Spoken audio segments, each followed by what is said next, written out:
So hey, everybody. Thanks for joining us. My name is Jeff Willinger, Jay Willie on Twitter, or the real Jay Willie on Instagram, where I'm spending a lot of my time. Actually, we're going to talk about that too, Adam. I'm lucky enough, first of all, thanks for joining us here. We're live from European SharePoint Conference, but not exactly live, and we're not exactly in Europe. I'm in Southern California. My buddy Adam Harmetz is up in the great Pacific Northwest in Kirkland, lovely Kirkland, suburb of Seattle, I believe.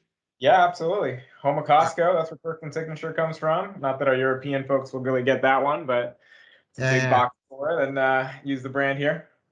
great, great. So yeah, so we're recording this, and I am super psyched. Adam is a number of as many of you've seen me throughout this week. I've done a lot of interviews, and Adam has the distinct honor of being the toughest one to get a hold of, mainly because it was because of me. But now that I've got him, I want to get the most out of him because here's the scoop. I am obsessed with Microsoft Viva. Viva, Viva, right? And Adam, I believe, is one of the product managers. Adam, what do you do for Viva? Yeah, sure. Well, I've been with Microsoft 16 years. Most of my career was on SharePoint. And now, of course, a lot of the value that you see in SharePoint will continue in SharePoint, but it's being sort of resurfaced and reborn and re-energized through Microsoft Viva. So I consider myself one of the founding product people of Viva, helping put it together. And then in particular, people know Viva's four modules, right? Learning, topics, connections, and insights. And the connections and insight product is under my product management team. So I try to shepherd and make sure those are best of breed. Love that, love that. And coincidentally, I just started recently at Zilio, based in the Netherlands, and I'm running the North American operation. And one of the things that I just happen to be building out is our Viva practice. So because I've built, I don't know if you know this, Adam, but I've got a lot of claims to fame, but one of them is I'm almost at 1,000 intranets in my life. That's Oh over my. 15 years, 1,000 intranets. That's a lot of intranets. But guess what?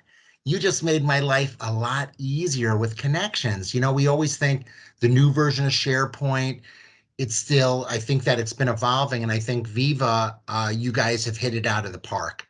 Um, You.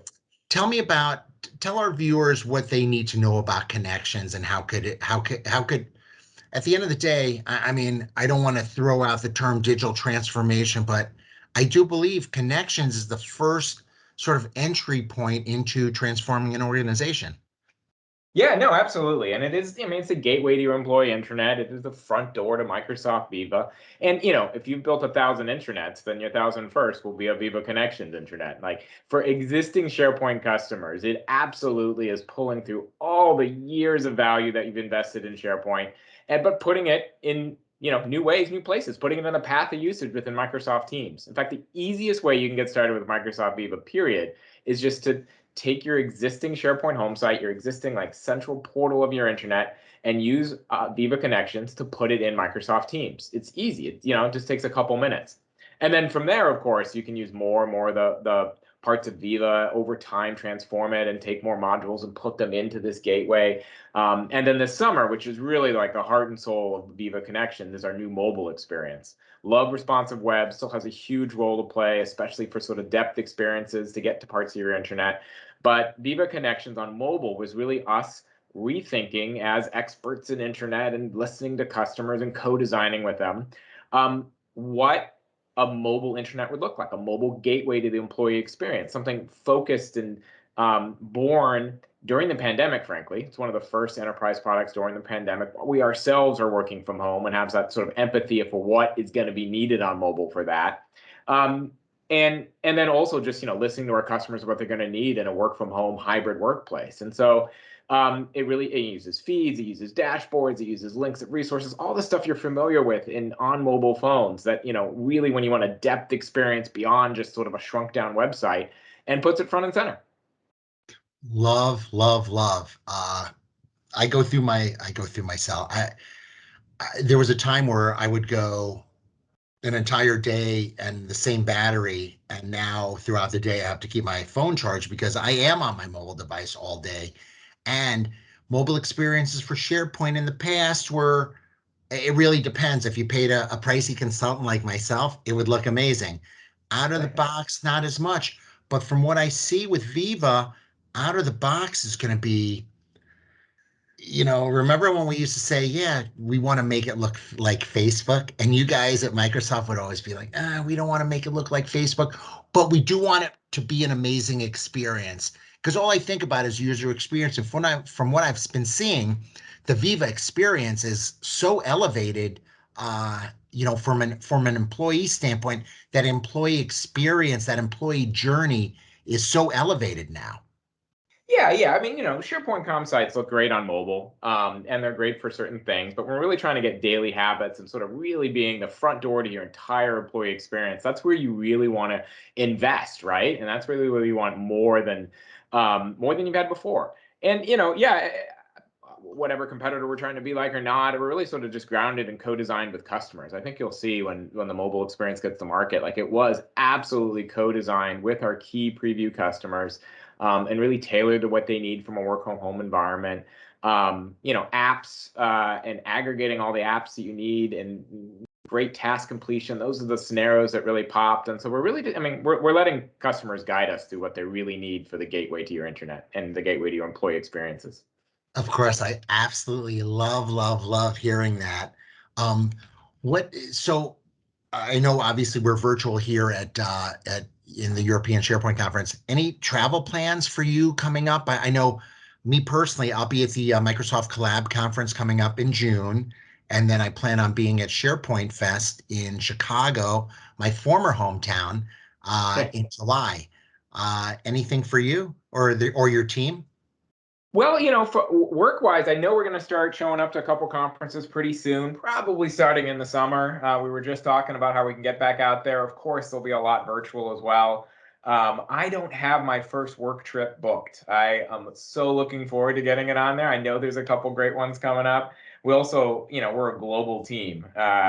We sell global software. People around the world use us, and so we have folks in Oslo and Hyderabad and Suzhou and Vesa, of course, in Finland and Atlanta and Vancouver. And so, I got a lot of travel to do to just visit our remote sites as well. I have some personal travel to your neck of the woods in Southern California. I got a lot of family there. I'm looking forward to that. But yeah, I think in the latter half of the year we'll start getting out and seeing the community face to face again. It'll be great. When you come down here, maybe we could even squeeze you in for a little LA SharePoint user group. Wink, wink. And I was like, no, Ah, man, I'm on personal. it's over my 10-year anniversary with my wife. I'm sure she'll be totally fine if I She just would skip love out that. for We'll invite her to the SharePint. it. Sounds good. There you go. And anything else you're looking forward to? Are you a big movie buff, gamer? Give me like two things about Adam Harmetz that people do not know. Oh, that's a good one. I mean, I grew up in Southern California. I love summers. I love the sun. And then I moved to the Pacific Northwest, right? Where, growing up, I never appreciated the sun because it was always there for me. And now in the Pacific Northwest, when it's here, I gotta enjoy it. So we were fortunate enough to have a little cabin a couple hours out in the mountains with rivers and lakes and all that. And so I am really looking forward to getting out there, taking the kayak out, enjoying the hikes, enjoying the outdoors. I just wrote a blog post last week about all the summer toys that I like to have after 4 years of accumulating them for the cabin. I think that this is the summer that everyone is looking forward to. In fact, here in LA, or actually in California, I believe I happened to be watching Jimmy Kimmel last night, and Governor Newsom was on there. And I know a lot of people are like naysayers about him, but it was pretty hilarious. Uh, Jimmy and him were kibitzing back and forth, and Yeah. I understand that June 15th, no more masks in California. Yeah, yeah. Well, there's all those. Yeah, Washington's been following most aligned with the West Coast, and certainly we're looking forward to some of that as well. It's about the same date or something like that. But yeah, for sure. Good. I mean, good thing about the outdoors too is we can even do a little bit of that last year. We were fortunate enough during the pandemic just because it's all distance, but it'll be great to get back out and see friends and family and all of that. Oh yeah, I'm super excited. Well, I've truth be told, Adam, I have been I quarantine in a certain way. I'm a big pickleball player, so Oh, I play pickleball 7 days a week. Invented in Seattle, in Bainbridge Island, if I'm not mistaken. It's so funny, Adam. I have heard so many. I was just in Michigan in the Grand Rapids area, and someone told me it was invented in Traverse City. Who knows? Who knows? Who I, knows? I I've only played once with our head of data science just the other day. And my dad plays a lot. He told me that he has this rule where we always like, I don't know, whoever serves first is the person closest to Bainbridge Island, but maybe that's apocryphal for all I know. No. I got to tell you, in every community, it's a different way. Closer to the Yeah. ocean, closer to the highway, north side, south side, east side. I'm like, you know what? Let's just start playing. I don't care. I personally, my strategy is always to receive first because you get two times serving, and there's Sure. more Yeah. pressure. Yeah.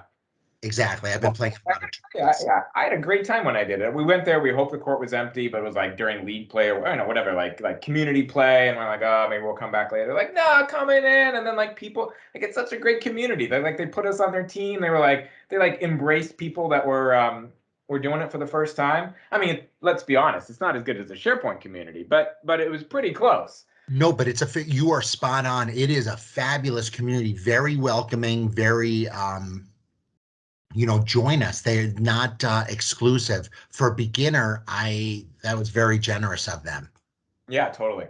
And Yeah. yeah, exactly. I just discovered lawn bowling.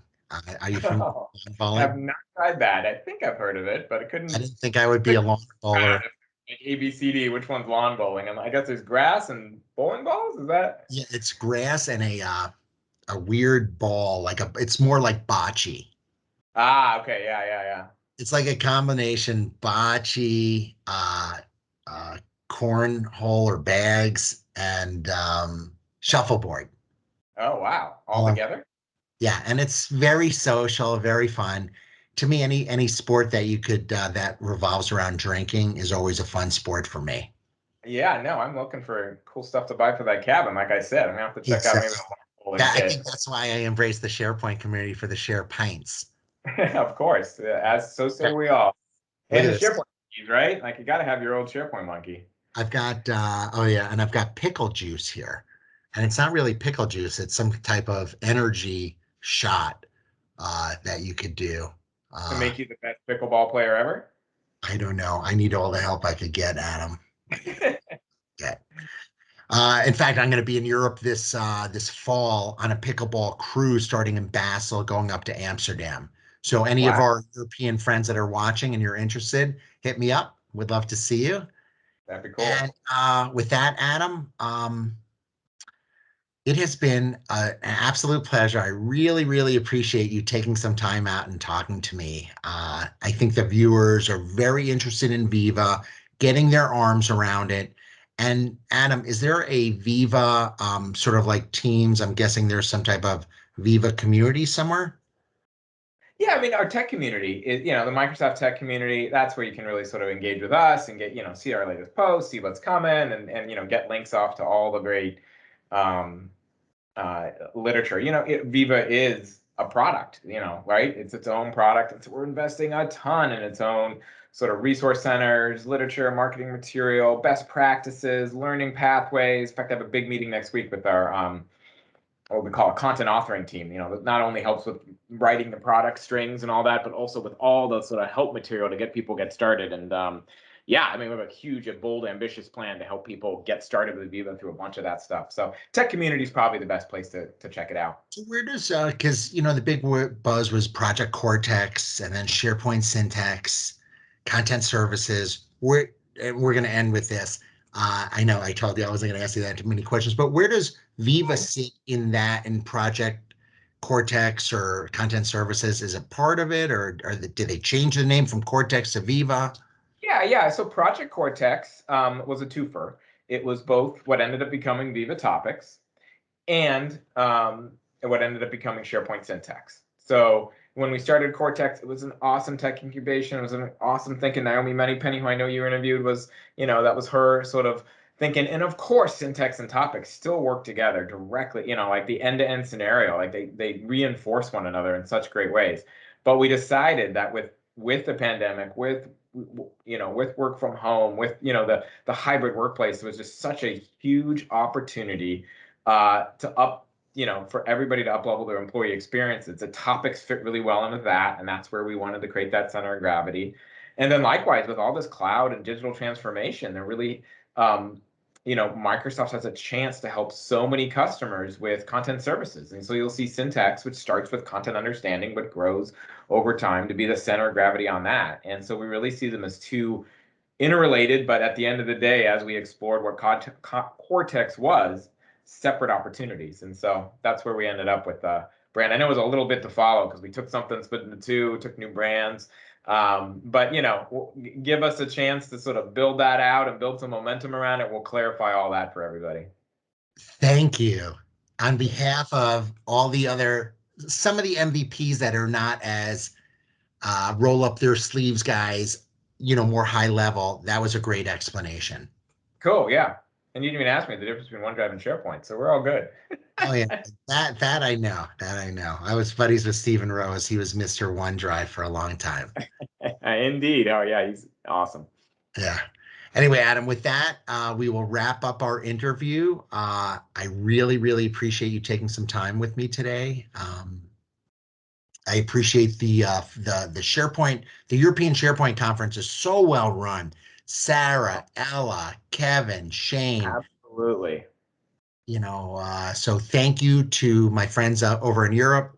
Thank you to Adam up the street, up I-5, I guess, or 405. Yeah, you keep going up. You could take the 101, I guess, if you really want the scenic route, or what is it, the one, the PPH? Yeah. But yeah, it was great talking to you, Jeff. Thank you very much, and we're going to wrap up. See you guys later.